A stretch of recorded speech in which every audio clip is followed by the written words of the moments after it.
Cette semaine, dans le labo, je vous propose un détour par l'IAC, l'Institut d'art contemporain, pour découvrir le travail singulier d'un artiste peu connu en France, Manfred Pernis. C'est un artiste allemand et l'exposition évoque l'urbanisme, l'architecture, la sculpture, le design, un savant mélange pour un ensemble de pièces peu communes. Pour me parler de l'artiste, j'ai rencontré Charlotte Morel. Qu'est-ce que vous avez découvert justement en travaillant sur Manfred Pernis? Beaucoup de choses. Ce qui me paraît vraiment très spécifique, très intéressant dans son travail, c'est l'approche spatiale qu'il a en fait des œuvres. C'est un sculpteur, je pense qu'on peut le définir comme ça, mais il y a une réelle imbrication de notions architecturales aussi dans certaines de ses œuvres, comme la première salle Fiat, et même parce que dans la gestion de l'espace de l'exposition, des salles, de leur agencement et de leur distribution, si on peut dire, il y a vraiment quelque chose de l'ordre de la prise en compte presque urbanistique, enfin, des éléments qu'il propose. Il y a beaucoup de choses, comme on l'a déjà dit, avec des matériaux de récupération ou issus de l'environnement urbain ou pas, enfin de chantiers, de choses qui lui évoquent en tout cas l'environnement urbain ou la ville. C'est vrai que les éléments de récupération font partie prenante aussi de son travail. Oui, tout à fait. C'est effectivement bien un bac de fleurs que je suppose l'artiste a prélevé directement d'une rue. Alors peut-être en Allemagne, je ne sais pas. Je ne connais pas l'origine, mais c'est vrai qu'il y a tout un jeu comme ça de mélange entre des éléments toutes faites que l'artiste n'a pas conçus lui-même de ses mains, et aussi un mélange avec des choses beaucoup plus sculpturales au sens classique du terme. C'est un mélange entre les deux. Enfin, c'est quelque chose que j'ai évoqué dans le guide qui apparemment est très important pour lui. C'est ce qu'il définit comme une imbrication très très forte entre des éléments biographiques, son histoire personnelle, une histoire collective commune, soit des gens de l'Allemagne, soit peut-être de sa génération, en tout cas qui contiendrait les sculpteurs de sa génération, et des éléments comme ça qui prélèvent, et c'est aussi une part active qui laisse, une liberté qu'il laisse au spectateur de reconstruire un peu ses fils, qu'ils soient historiques ou pas, et il propose un cheminement en fait à travers son... On a la sensation aussi qu'il s'agit d'un grand laboratoire. Je ne sais pas si j'utiliserais le mot de laboratoire, parce que ce qui est vrai dans ce terme-là, c'est que c'est en perpétuelle évolution.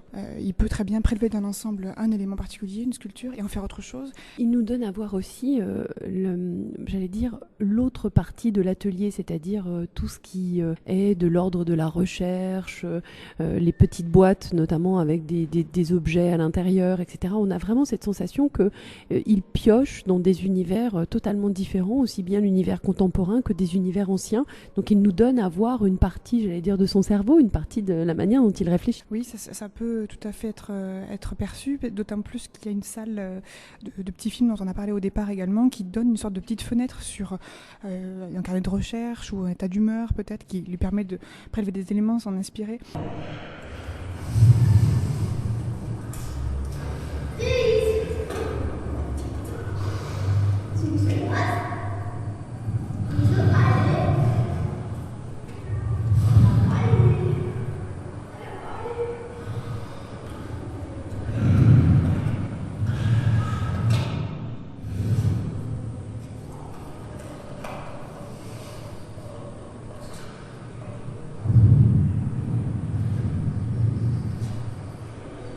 Il y a énormément de documents dans cette exposition. Pernis a résolument décidé de ne pas expliciter chaque choix, etc. Donc effectivement, on voit des images de publicité, des choses très très pauvres en qualité, des livres d'histoire de l'art qui ont été photocopiés, de la presse allemande datée, enfin...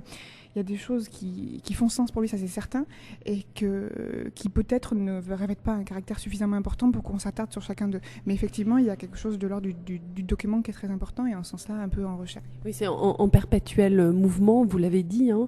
On sent bien d'ailleurs que les choses sont à peine accrochées au mur ou posées. On a cette sensation comme ça que l'artiste peut venir à chaque moment déplacer une petite pièce et déplacer cet équilibre précaire.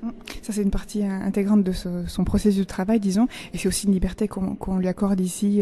Justement, c'est tout l'intérêt d'exposer un artiste qui est vivant, qui est en cours et qui s'implique dans une exposition, c'est-à-dire que tout n'est pas figé au moment où les portes s'ouvrent au public.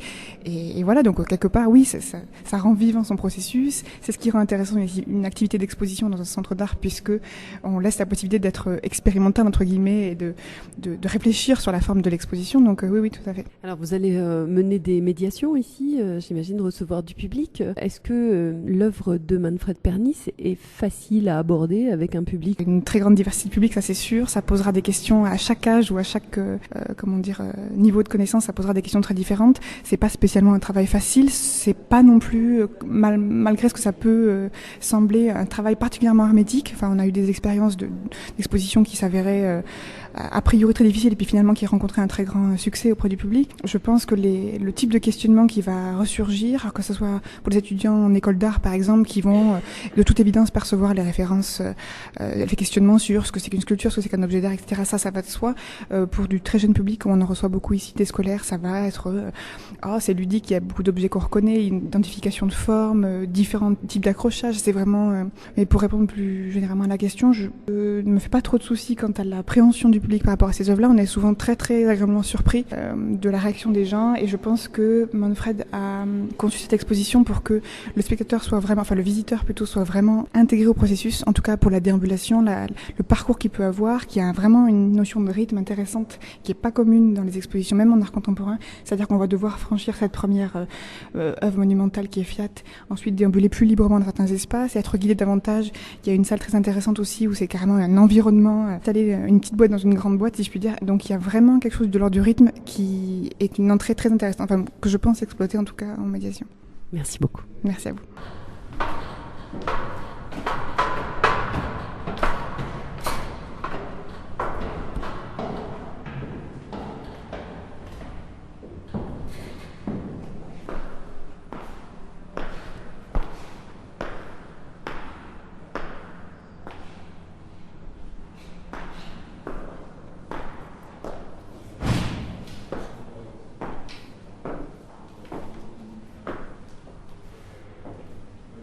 L'exposition est à voir à l'Institut d'art contemporain, l'IAC de Villeurbanne, jusqu'au 23 février prochain.